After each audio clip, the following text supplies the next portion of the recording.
அரபு நாட்டு சஞ்சிகையில் வந்த ஒரு செய்தி என்ன, அதாவது ஒரு செய்தி எழுதினார்கள், ஒரு சாதாரணமான ஒரு கதை. அந்த கதையுடைய கடைசி என்னையும் உங்களையும் நிறைய சிந்திக்க வைத்து விட்டது. ஒரு சகோதரர் சொன்னார், என்னண்டா ஒருவர் என்ன பண்ணாரா, அரபு நாட்டுக்கு வேலைக்கு போனார். போனவரு அங்க வேலை செய்து கொண்டு போனா, பில்டிங் கன்ஸ்ட்ரக்ஷன், அழகா பில்டிங் கட்டணுமா.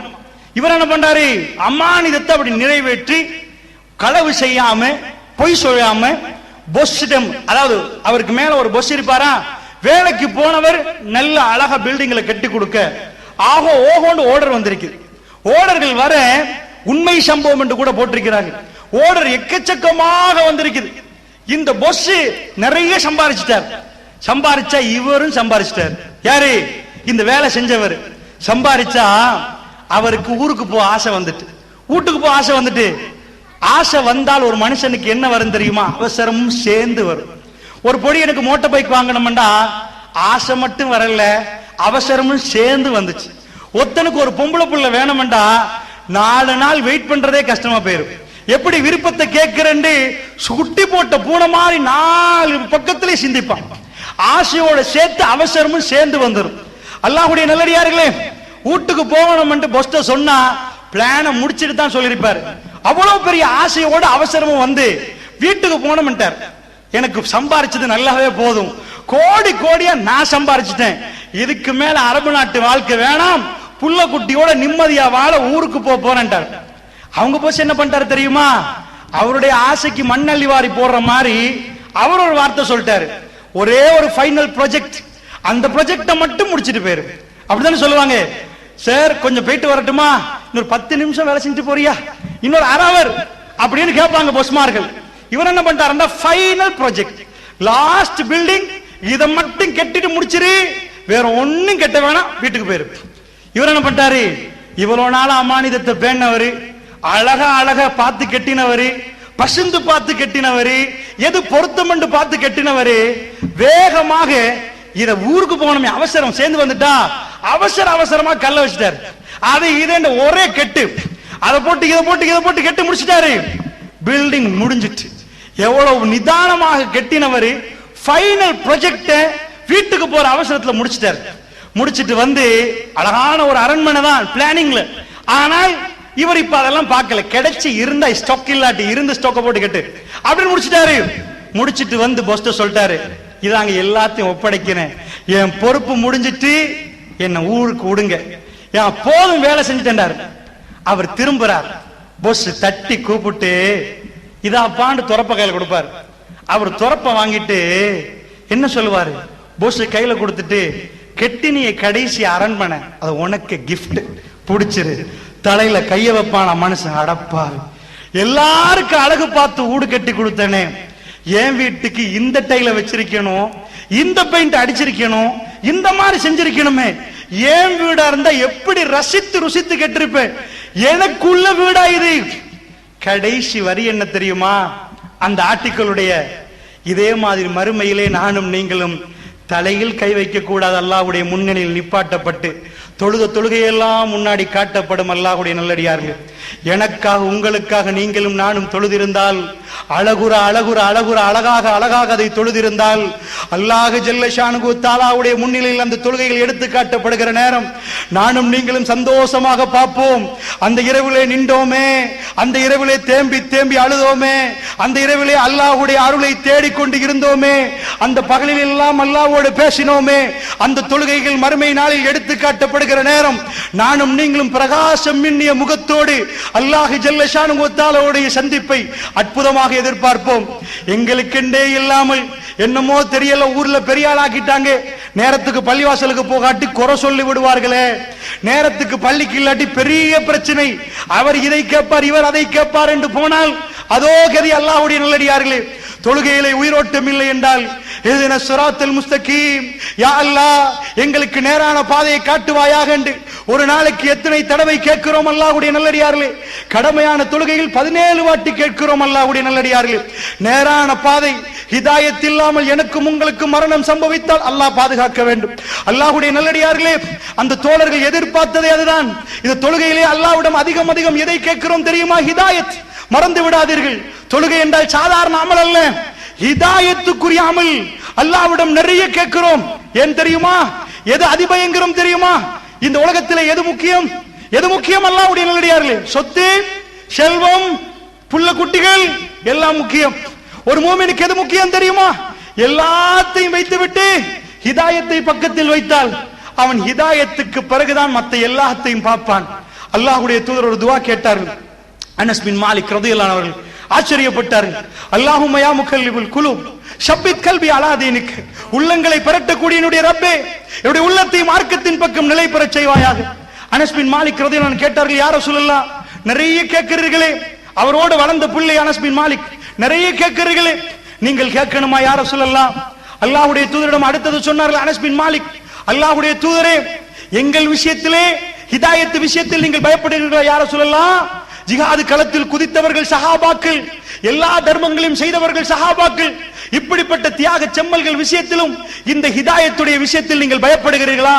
உள்ளங்களை பெறட்டக்கூடிய என்னுடைய ரப்பே, மார்க்கத்தின் பக்கம் என்னுடைய உள்ளத்தை நிலை பெறச் செய்வாயாக என்று கேட்கிறீர்கள் யா ரசூலல்லாஹ். எங்கள் விஷயத்திலுமா நீங்கள் பயப்படுகிறீர்கள்? அல்லாஹ்வுடைய தூதர் என்ன சொன்னாங்க அனஸ் பின் மாலிக்க பார்த்து? சஹாபாக்களை பார்த்து, உங்க விஷயத்திலையா? நீங்க யாரப்பா? என்னுடைய தோழர்கள், உங்களுக்கு எதுவுமே நடக்காது, எந்த ப்ராப்ளமும் இல்லை, உங்களுக்கு இல்லை. இந்த துஆ வெளியில் இருக்கிறார்களே அவர்களுக்கு தான் இந்த துஆ. அப்படியா பேசினார்கள்? அரசியல் மேடையில் அப்படித்தானே பேசுவார்கள். பக்கத்தில் இருந்து கட்சிக்காரன் தான், உங்களுக்கு என்ன பிரச்சனை?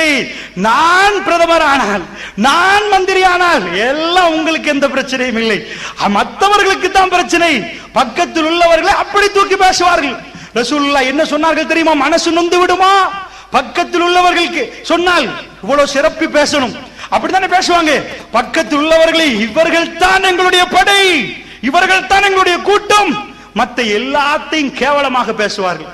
ரசூலுல்லாஹ்வுடைய பேச்சு எப்படி தெரியுமா? ஹஜ்ஜத்துல் வதாவிலே எப்படி பேசினார்கள் தெரியுமா? என்ன சொன்னார்கள்? இதற்கு பிறகு அரபி அஜமி வித்தியாசம் இல்லை, எந்த அரபியும் அஜமியை விட சிறந்தவர் அல்ல, எந்த அஜமியும் அரபியை விட சிறந்தவர் அல்லன்றாங்க ரசூலுல்லாஹ். அல்லாஹ்வுடைய தூதர் என்ன சொன்னாங்க? தன் அரபி வம்சத்தை பார்த்து மரணிப்பதற்கு 82 நாட்களுக்கு முன்னாடி உரை நிகழ்த்துகிறார். கடைசி உரை, ஷார்பிலிருந்து பேசுற உரை. என்ன சொன்னார்கள் தெரியுமா? அரபி அரபி என்று கருப்பன் வெள்ளை வித்தியாசம் இல்லை, என் காலுக்கு கீழே போட்டு மிதிக்கிறார்கள். கட்சிக்காரனாச்சே, அரபிகளாச்சே, தூக்கி பேசினாதானே பக்கத்துல சப்போர்ட் கிடைக்கும். அரபிகளுக்கு, அரபிகள் என்ன சொன்னாங்க? ஊமையர்கள், பேச தெரியாத கால்நடைகள், இப்படித்தான் அஜமிகளை சொன்னாங்க. பேச தெரியாதவங்க, அவங்க மட்டும்தான் உயர் நடையில் பேசிதான் நினைத்தார்கள். நாங்களே அரபி அப்படி மதிக்கிறோம். ஏன் மதிக்கிறோம் தெரியுமா? திருக்குர்ஆன் அரபியில், ரசூலுல்லாஹ் அரபி மொழியில் நாங்கள் நேசிக்கிறோம். அல்லாஹ்வுடைய நல்லடியார்களே, ஹஜ்ஜத்துல் வதாவில் ரசூலுல்லாஹ் என்ன சொன்னாங்க தெரியுமா? அரபிக்கு அஜமிக்கும், ஒருத்தருக்கு அரபு தெரியல, அவர் அஜமி, அவர் ஸ்ரீலங்கா, அவர் இந்தியா, பாகிஸ்தான், ஓ அரபிக்கு தான் சிதா சொல்லி எப்படி சொன்னா? எது சிறப்பு தெரியுமா? இன்ன அக்ரமக்கும் இந்தல்லாஹி அத்காக்கும், தக்வாவுக்கு தான் சிறப்பு. அவர் எந்த மொழியும் பேசட்டும், அரபிகளை எல்லாத்தையும் வைத்துக் கொண்டு, அது எப்படிப்பட்ட உரைன்னு நினைக்கிறீங்க நீங்க? 4 பேருக்கு செஞ்ச உரையா? ரசூலுல்லாஹ் பேச நேரம் முன்னாடி உள்ளவர் சப்தமாக சொல்ல, பின்னாடி அதை சப்தமாக சொல்ல, அதுக்கு பின்னாடி சப்தமாக சொல்ல. அரபி அஜமி எடுத்து காட்டினாங்க. அரபி அஜமி என்று அல்லாஹ் பார்க்க மாட்டான், கல்புல உள்ள தக்வாண்டாங்க. அல்லாஹ்வுடைய தூதர் பக்கத்துள்ளவர் யார் எவருன்னு பார்த்து பேச மாட்டாங்க. நல்லா புரிஞ்சிருங்க. எங்க மக்கள்கிட்ட அப்படி இருக்குது. கொழும்புல வாணிவிலாஸ் ஹோட்டல் இருக்குது. அந்த ஹோட்டல்ல முன்னாடி நடந்த சம்பவம், அதாவது ஒரு ஆள் சொன்னாரு, ஹோட்டலுக்கு போனா நான் கண்டிருக்கிறேன், அந்த டைம்ல இப்ப ஒயிட் பேப்பர்ல சுத்துவாங்க, அப்ப அரபு பேப்பர்ல சுத்துவாங்க, அரபு நாட்டு பேப்பர், தோசை சுத்தி கொடுக்குற நேரம் கீழே விழுந்துட்டான். கீழே விழுந்தா போனவர் என்ன நினைச்சிட்டாரு? அரபு பேப்பர் கீழே விழுந்துட்டு, அரபு எடுத்து தொட்டு அரபு பேப்பர், அரபு பேப்பர், தோசை சுத்துறதுக்கு எடுக்கிற பேப்பரை மேல வச்சுட்டாரு. அரபு என்ன அவ்வளவு மதிப்பு, அவ்வளவு பக்தி. அவன் அரபியிலேயே எல்லா தூசணத்தையும் எழுதலாம். பேப்பர்ல எப்படி நம்ம நாட்டு பேப்பர் அப்படிதான் அங்க பேப்பரும். அரபுக்கு இல்ல மதிப்பு. எங்க மக்கள் என்னன்னா அரபுக்குன்னு அப்படி ஒரு மதிப்பு சொல்லுவாங்க. ஒரு கதைக்கு சொல்லுவாங்க, இங்க உள்ளவன் ஏதாவது ஒன்று அரபுல சொன்னா போதும் ஆமீன் என்றும். ஒருத்த அரபு நாட்டுக்கு போனா வேலை செய்யறது, போற வழியில அங்க வேலை செய்ய போனா அங்க உள்ளவன் சொன்னானா அரபி, அம்மா அப்படின்னு ஆமீன் ஹசரத் ஓதின மாதிரி இருந்துச்சு. ஊர்ல ஹசரத் இப்படிதான் அரபில சொல்லுவாரு, அது மாதிரி ஜாமீன்ட்டானா.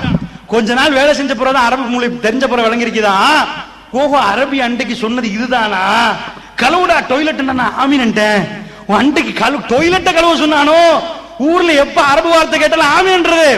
அல்லாஹ்வுடைய நல்லடியார்களே, எங்கள்ல 4 பேர் அரபுல எதை எப்படி சொன்னாலும் பரவாயில்லை ஆமீன் சொல்லிட்டு போறதுக்கு இருக்கிறாங்களே, அப்படி ஒரு குருட்டி பக்தி வைத்திருக்கிறோம் நாங்க. ஸ்ரீலங்காவுல பிறந்து அரபு மேல. அப்ப அரபிகளுக்கு எப்படி இருக்கணும்? எந்த மாதிரி இருக்கணும்? எப்படி இருக்கணும்? அல்லாஹ்வுடைய தூதர் பக்கத்துள்ளவர்களை பார்த்து பேச மாட்டாங்க. பக்கத்துல யாரு, இவர் முகத்தை என்ன, இவர் எப்படி, அதெல்லாம் பார்த்து பேச மாட்டாங்க. ரசூல் ஸல்லல்லாஹு அலைஹி வஸல்லம் பேசினா ஸ்ட்ரைட் ஃபார்வர்டா பேசுவார்கள். ஏது உண்மையா அதை பேசுவார்கள். அதனாலதான் ஹஜ்ஜத்துல் வதாவுல அல்லாஹ்வுடைய தூதர் என்ன சொன்னாங்க? அரபிக்கும் அஜமிக்கும் அப்படிலாம் இல்ல. இமாம் புகாரி அஜ்மி தானே, இமாம் முஸ்லிம் அஜ்மி தானே, இமாம் திர்மிதி அஜ்மி தானே, அபூதாவூத் அவர் அஜ்மி தானே. யார் அரபி? அவ்வளவு பேர் அஜமி. அரபை படித்து எழுதினார்கள், அரபிகள் அல்ல அவர்கள் யாரும். நன்றாக புரிஞ்சுக்கோங்க. ரசூல் அப்பவே உடைச்சிட்டார்கள். அதை உடைத்து அல்லாஹ்வுடைய தூதர் ஸல்லல்லாஹு அலைஹி வஸல்லம் பக்கத்து உள்ளவர்களை பார்த்தெல்லாம் ரசூலுல்லாஹ் பேச மாட்டாங்கன்றதை சொல்றேன். அவ்வளவு தெளிவாக அல்லாஹ்வுடைய தூதர் ஸல்லல்லாஹு அலைஹி வஸல்லம் அவர்கள் பேசுவார்கள். அப்ப நபிகள் நாயகம் ஸல்லல்லாஹு அலைஹி வஸல்லம் அவர்கள் அவருடைய இறுதி நாட்களுக்கு வரும். இந்த தொழுகை விஷயத்துல இந்த ஹிதாயத் விஷயத்துல நான் சொன்னேன். ஹிதாயத்தை பொறுத்தளவுல இந்த நேர்வழி அவ்வளவு முக்கியம். நேர்வழியில ஒரு மனிதன் கால் வைத்தால் என்ன ஆயிருமா? அனஸ் பின் மாலிக் கேட்கிறாங்க, எங்க விஷயத்திலேயுமா யார சொல்லலாம்? அல்லாஹ்வுடைய தூதர் என்ன சொன்னாங்க? அல்லாஹ்வுடைய விரல்களில் கல்புகள் இருக்கிறது, பிரட்டி போட்டுருவாண்டாங்க.